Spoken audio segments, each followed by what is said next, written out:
a 286ª HQ que eu estou lendo esse ano e trazendo comentários em vídeo para quem se interessar.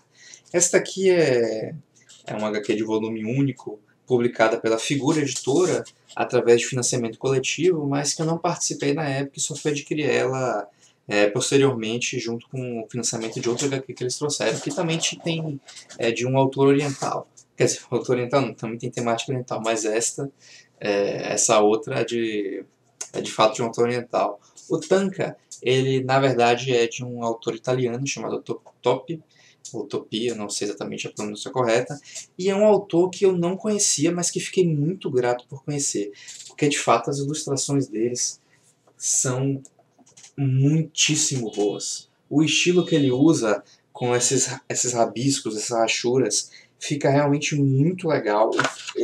Compõe um desenho assim realista, mas ao mesmo tempo cheio de um estilo de um estilo próprio que tem umas cenas de tirar o fôlego. Essa aqui mesmo do duelo, que é uma das últimas HQ, uma das últimas histórias, uma das últimas, da última história, realmente, não, da penúltima história, é realmente muito boa.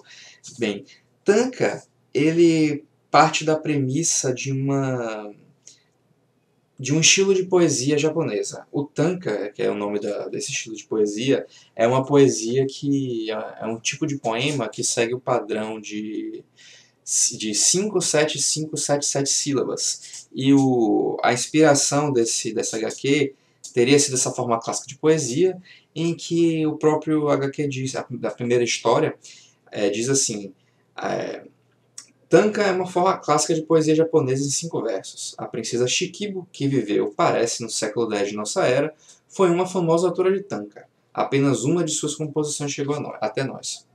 No entanto, pelo que eu pude pesquisar, eu acho que essa princesa Shikibu é criação do próprio autor. Eu não encontrei nenhuma referência a ela. Que se utiliza desse recurso de dizer que veio de uma era antiga, do século X, uma princesa, coisa e tal, a única poesia que sobreviveu, para dar um pano de fundo assim de como se estivesse contando uma história real, uma fábula, algo que sobreviveu através dos tempos. Isso na primeira história, em que a princesa Shikibu era uma nobre que foi uma nobre, uma poetisa muito famosa, que todo mundo queria ver ela e coisa e tal. Inclusive essa historinha foi publicada na revista Corto Maltese em 1938.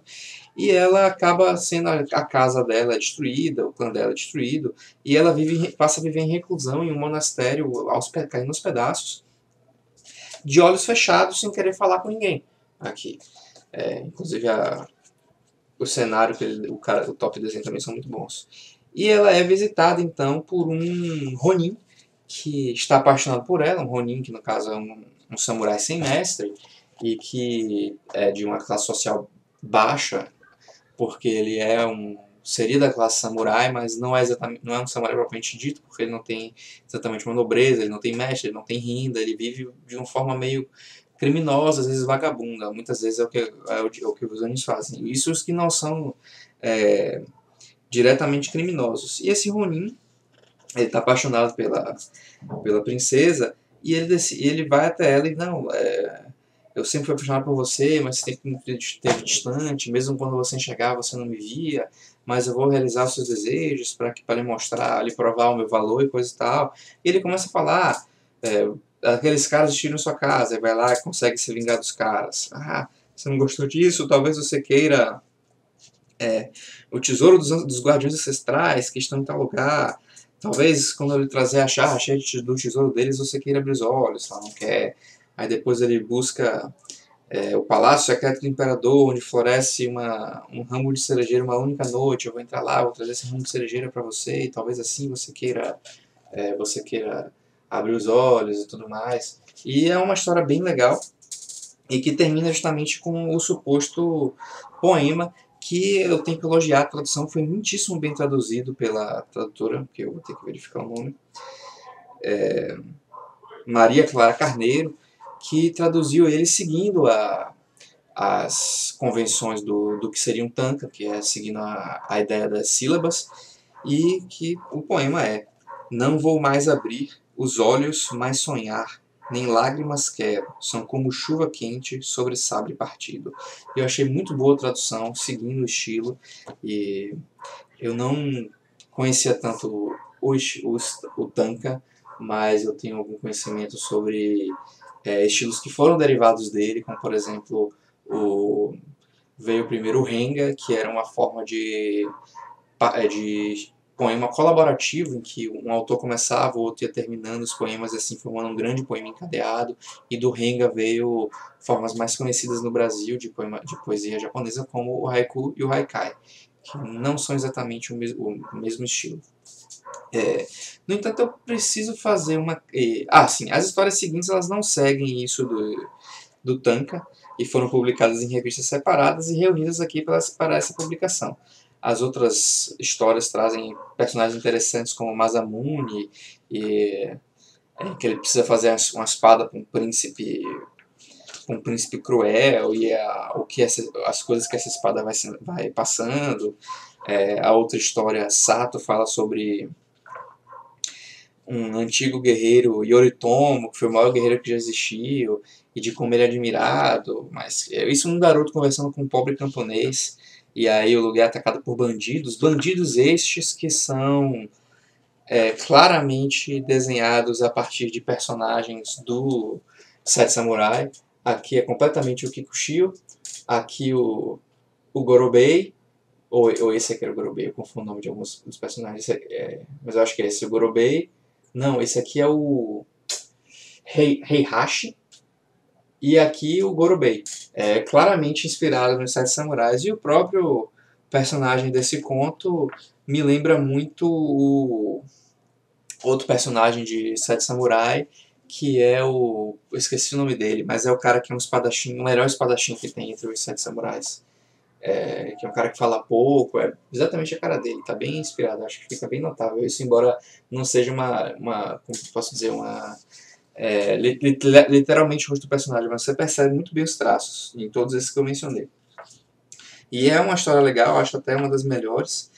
E a última, ela não foi minha preferida, mas também lida com Ronins e lida também com outras coisas mais modernas, mas não, eu acho que foi a minha menos preferida. No entanto, ela teve uns detalhes muito, muito criativos que eu curti bastante. Em tudo, é uma revista ótima, tanto em roteiro quanto em arte. Ela é curta e, para o preço, talvez ela esteja cara se você compara com publicações de editoras grandes. Mas a Figura é uma editora independente e está trazendo um material bem bacana, então acho que vale muito a pena estar adquirindo esse material, principalmente para quem curte coisas orientais. Realmente é uma HQ de tirar o fôlego. Agora, eu tenho que fazer uma crítica. Na primeira história, principalmente, o Tanka, em que ele fala da princesa Shikibu, que viveu no século X, a HQ está completamente descolada temporalmente, porque menciona que a personagem viveu no século X, e eu pesquisei sobre ela e não consegui encontrar referência sobre que de fato fosse uma personagem histórica, o que me leva a crer que ele está situando a história em um momento do tempo, e que criou uma personagem fictícia mesmo para meio que compor a história e depois dar um toque assim de que isso poderia ter sido verdade, coisa e tal, como eu mencionei.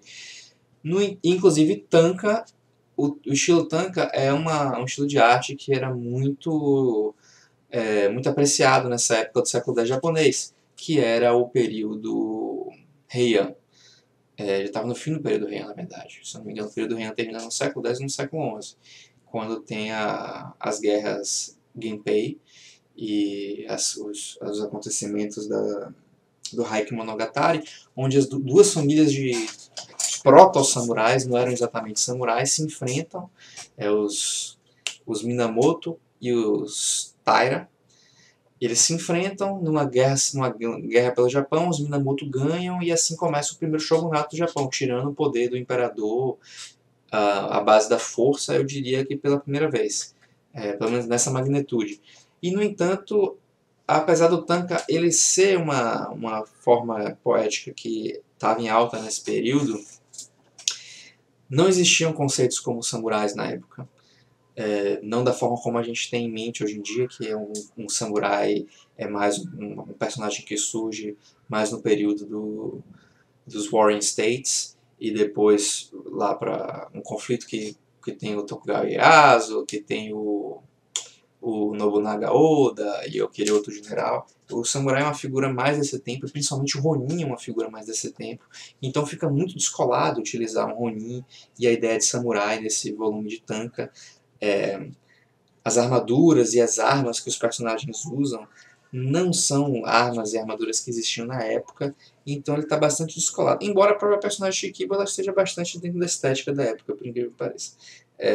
Mas fica aí essa crítica que eu encontro nessa obra. O personagem protagonista da obra não tinha como existir dessa forma, digamos assim, e então o negócio fica realmente assim. Foi uma escolha que o autor fez, de pegar uma ideia e usar a estética mais conhecida, mais procurada da ideia de Japão, com toda aquela imagética dos samurais. Mas isso aqui nem de longe existia no século X. A katana não tinha sido inventada, que só ia ser inventada alguns séculos depois, na invasão lá mongol que teve na ilha de Tsushima, que inclusive é o tema do jogo Ghost of Tsushima, que vai ser lançado aí no ano que vem. Então, é uma crítica, não é exatamente uma crítica, é mais um ponto que eu gostaria de explicar. Mas eu acho perfeitamente válido o autor explorar essas coisas e buscar um padrão imagético de outra época do Japão.